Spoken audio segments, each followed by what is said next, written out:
Hello, everybody. I'm Heather Hayes. And I'm Steve Eager. It's 9 o'clock. The National Weather Service has confirmed now more tornadoes from last night's storm outbreak. Yeah, so far they've counted 16. That's really close to the number from the tornado outbreak last April when we had 17. The strongest tornado last night, this EF4, it leveled homes in Granbury. That's in Hood County. It had wind speeds up to 200 miles per hour, strong enough to level homes and rip them off their foundations at times. 6 people living in a Granbury subdivision were killed. Dozens more were injured. In Johnson County, at least 2 tornadoes ripped apart neighborhoods in Cleburne. One was an F3, EF3, wind speeds up to 165 miles per hour. The mayor of Cleburne says 600 homes were damaged or destroyed. No one was hurt. Fox 4's Calvert Collins is in Cleburne tonight. And Brandon Todd is joining us from Granbury, and let's begin now with Brandon. And tell you what, those images coming out of the neighborhood, Brandon, they're tough to look at, almost unbelievable.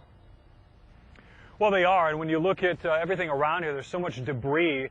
And take, for instance, this house right here. This is their welcome mat. Their welcome mat is now in their front yard. I just picked this up about a couple minutes ago.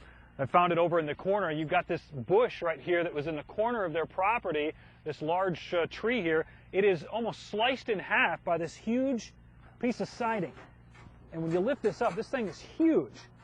And it flew through the air, sliced this bush right here, and wrapped itself around. That just shows you the power of those winds from the tornadoes. Now, it will take a long time for this community to recover, but officials are very confident they will recover. I had people telling me what it was like, but until you see something like this, it takes your breath. You just want to get down on your knees and pray. The mayor of Granbury, like others who got a close-up look at the devastation, stunned at just how extensive the damage is. Homes without a roof, vehicles tossed upside down, slabs of concrete where a home once stood. When I look at the homes, I grew up in some Kansas City and Missouri areas where you have a basement, you have some place to go. There's no place to go here. I mean, when these people got hit, it's amazing. Nearly 100 homes damaged, mainly in this Rancho Brazos community. 40 of the homes, built by Habitat for Humanity, were destroyed. The sheriff's office, now in a search and recover mode, have a handful who are unaccounted for. But their hope is that those people are just taking shelter and haven't yet checked in. 6 fatalities so far. Sheriff Roger Deeds amazed that there weren't more. After we especially heard from the National Weather Service that this was a F4 tornado, that and seeing what we saw today and last night, that it was one of the worst things we've ever had in Hood County.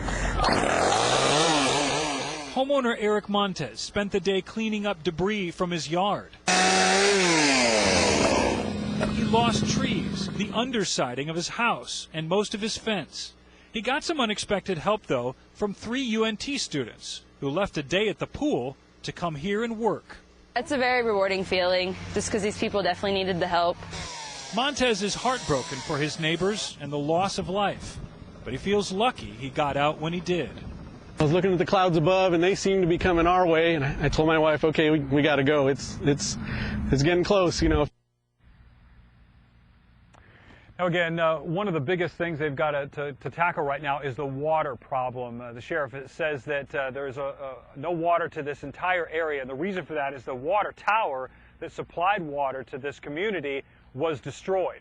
So it's the infrastructure that's damaged, and that's the biggest part.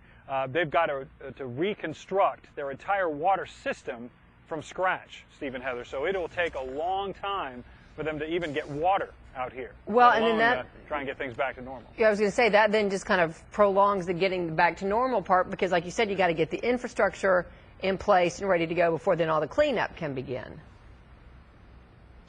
Yeah, exactly, and there's a lot to clean up. I mean, this is an amazing amount of debris here, and you saw some of that video. This is, according to the sheriff, the biggest challenge that they will have, and it will be what will take the longest to accomplish, is cleaning all of that debris up. Now they've got, I mean, you saw there were metal siding pieces in trees, wrapped around trees, whole trees that were knocked down. We saw one today I took a couple pictures of, an entire huge oak tree that was just snapped at the base, and according to some of the residents around here, it was struck by lightning. So just a lot to clean up, And I don't know if you saw this when we first came out here, but you know, the bushes right out here. I don't know if we can come back to this. There's even some flowered roses right here. It's sort of surreal, and all this damage out here and all this destruction. You still have a little bit of beauty from nature here. Hey, Brandon, we just cycled through at the bottom of the screen. You know how we have the information going, and it continues to say 7 people unaccounted for. And that is usually a really scary number.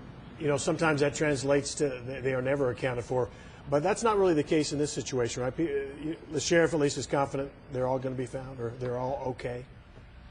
Well, no, yeah, you're right. And that doesn't necessarily translate into fatalities. Right. In fact, last night, you remember last night when we closed out the evening, there were 14 people that were missing. And that number dwindled by, was cut by 7 very quickly. They found a family of 5.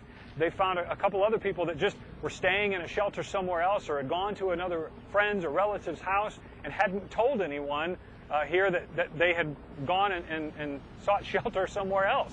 So their name wasn't applied. So the sheriff is confident those 7 people will be found okay. That's what he's hoping. And, you know, something else that, I got a lot of bugs out here. Something else that kind of speaks to that is the fact that you've got all of these search and rescue crews out there, sheriff's officials. You've got a lot of other volunteers that are trying to look for the bodies. And initially, we're looking for the bodies inside that debris field. Well, they haven't found any yet, and now it's a search and recover mode. So you've gone a long time where they haven't found anything. So the confidence level sort of boosts for them. That they'll be able to find those unaccounted for people somewhere in a shelter nearby. All right, but meantime, they do have a long road ahead of them, but they're getting lots of help from the community, which is great to see. Love seeing the volunteers come out today as well. Brandon, thank you.